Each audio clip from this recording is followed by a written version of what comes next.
सबसे गहरा घाव देने वाला कौन सा हथियार है पता है? तीर है या बंदूक है या फिर छुरी या तलवार? मैं कहूंगी इंसान का जवान, इंसान का मुंह, है कि नहीं?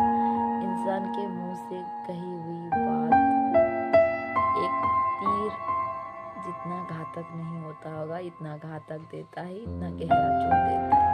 क्योंकि इंसान के मुंह से निकला हुआ तीर कभी वापस नहीं आता है और उससे जो जख्म मिलता है वो कभी नहीं मिलता है, इसका इलाज कहीं नहीं है। तो हमें कुछ भी कहने से पहले सोच समझ कर ही कहना चाहिए। आपके कहे हुए बातों से अगर किसी को चोट लग गई तो वो जिंदगी भर का घाव रह जाता है।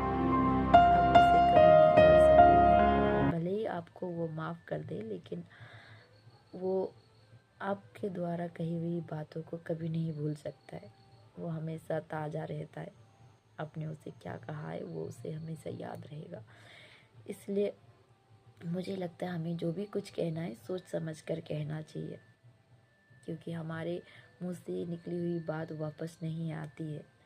तो इंसान को सबसे गहरी चोट भी हमारे मुंह से कही हुई बातों से ही लगता है। अब भले ही हथियार से अगर चोट दे दो ना, वो भर जाता है, वो याद नहीं रहता है, वो नहीं चुभता है जितना आपके मुंह से कही हुई बातों से जख्म लगता है, चोट लगता है, वो बहुत गहरा घाव दे जाता है।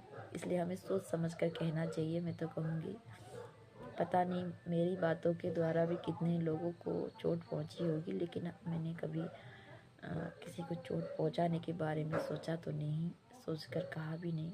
फिर भी जाने अनजाने इंसान से हो जाती है, लेकिन कोई होते हैं जानबूझकर कहते हैं, जानबूझकर उसे गिराने के लिए कहते हैं, जख्म देने के लिए कहते हैं। वो करना ठीक नहीं है कि नहीं?